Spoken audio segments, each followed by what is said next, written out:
ده بریام هسته دومه مال تو قسم ببرمه چیمه کال تو خوشتیب آخار زارتی وضعیتی داری منی مارمیلک پشت کنتور سی چی برمیگردی و شرفم بیا موچه چنی میزنم تو تا چی زود پس شد بزنی حق کردی تو و چنت منی جیجه سیزن تده نفت آی بدن یا ساله که شما معتودی من ابدا مفردم بوایا تو چی ملیچت جاپام آوردن ربوتیو دمگی هرته ببنه حیثه دمون با قاتلت ببخش میدم خروه خفه با کفتار پیر دولیا بیا باش تا لنگ برن دلیانش بکیمش با دیو کن و زمان چاقودا رو سر تو بند امریسینی بفرزم در آنه تو میاد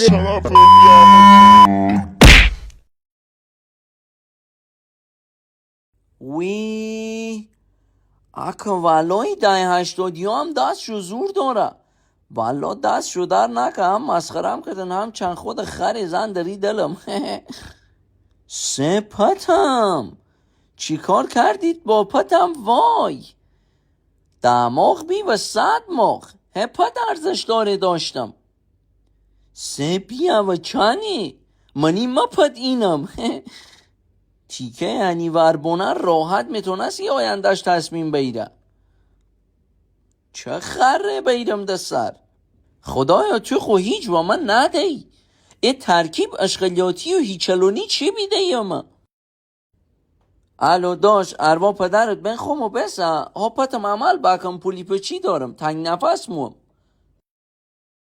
ها خواه باشد ساب خدار والا برار پتم چکنی نده من ریم جای پداک و بکش عملش بکم شرفم نروه فقط جون خود دکتر بدنسازی با که بتونش شونده زیر پت هزینهش چنی الان چنی؟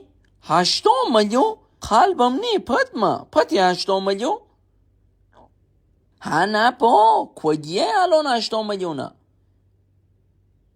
چون خود کار سیم بک و خدا دستم حاجیه تهران میام مشکلی نی شرایطش چطوره؟ عمل 22 میلیون بدون بیهوشی؟ بدون کبودی و نقاهت و چی؟ وسط عمل سی خمون میگی مگر گنبی مهم درستش کن؟ مگر موه؟ فکر بکم یه نوع اختلاسی چیه بکن باید دونم کلینیک آریوان؟ حالا باشد من اینمت بینم راست می؟ شبا کلینیک آروان متخصص پد یا دماغ بچون تیرو صادقیه عمل 1 ساعته بدون درد دست خوش